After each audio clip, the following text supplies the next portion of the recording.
If you've ever delegated work to your team, only to end up fixing it later, you're not alone. But delegation rarely fails because of people. It usually fails because the structure of the business never transferred ownership to the outcomes. And when outcomes aren't clearly owned, decisions rise. In this entrepreneur strategic briefing, we'll look at why delegation breaks in most owner-led services and the structural shift that finally makes handoffs work. Welcome to the Entrepreneur Strategic Briefing, where we cut through surface problems and uncover the moves serious founders use to scale with confidence.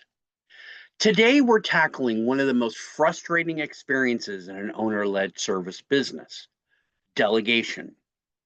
Most founders want to delegate more work to their teams, but when they try, something strange happens.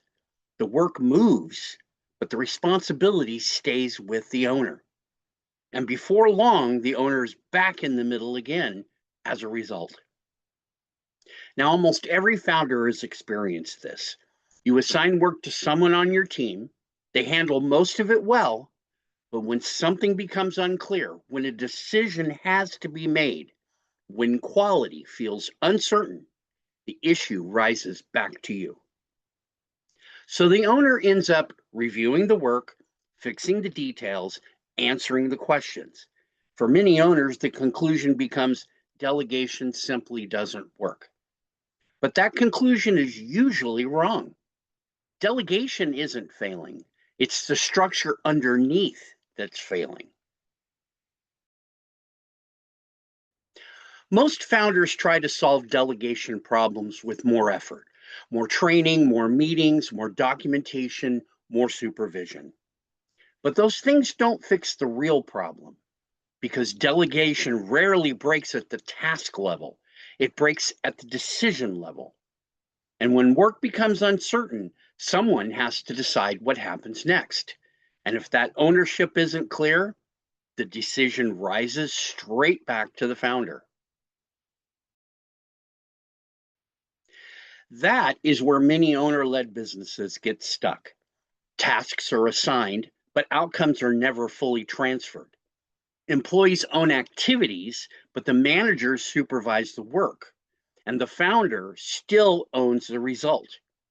So when something feels unclear, everyone looks up, not because the team lacks talent, but because the structure never defined who owns the outcome. Delegation fails when tasks are assigned, but outcomes are not owned. And here's the shift that changes everything. Instead of asking, can someone else handle this task? A better question is, who can own the outcome of this work? When outcomes are clearly owned, decisions stay where they belong. Escalation becomes intentional and delegation becomes stable. Delegation doesn't mean someone else does the work. It means someone else owns the outcome. So here's a simple question that reveals whether delegation will work in your business correctly. Ask yourself this: if this situation happened again tomorrow, would my team know exactly who owns the outcome? Now, if the answer is unclear, delegation hasn't actually happened yet. It's only been attempted. And that's why this week's framework fix is the delegation structure diagnostic. It'll help you identify where delegation is breaking inside the structure of your company. It measures things like decision authority clarity, ownership definition, escalation structure, founder approval dependency, a big one for us owners, and quality expectations. Run the diagnostic and you'll quickly see where decisions are still rising back to you. The link will be in the description and in the pinned comments. Delegation isn't about pushing work downward. It's about designing a structure where outcomes are clearly owned. When that structure exists, work moves forward without constant founder intervention, and the business finally starts to scale.